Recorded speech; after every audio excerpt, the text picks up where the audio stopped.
15 বছর গান গাওয়ার সুযোগ পাইনি সরকারি প্রতিষ্ঠানগুলোতে।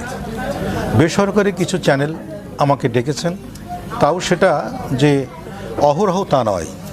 তাদের মধ্যেও হয়তো অনেক ফোন গেছে কেন ডাকা হচ্ছে, তারা হয়তো ভালোবেসেই হোক বা আমার শ্রোতাদের দাবিতেই হোক তারা দু একটা অনুষ্ঠান আমাকে দিয়ে করিয়েছেন।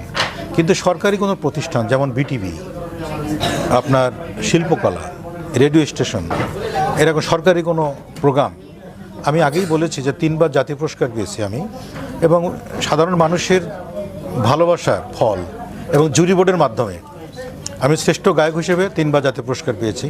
আমার কিন্তু নাগরিক হিসেবেই আমি সব জায়গায় সব অনুষ্ঠানে আমার একটা কার্ড পাওয়া বা একটা দাওয়াত পাওয়ার অধিকার রয়েছে। সব কিছু থেকে বঞ্চিত হয়েছে শুধুমাত্র ভিন্ন মতের ছিলাম বলে। ভিন্ন মতের থাকার কারণেই আজকে আমি 15 বছরের আমার এই কণ্ঠস্বর রুদ্ধ করে রাখা হয়েছে।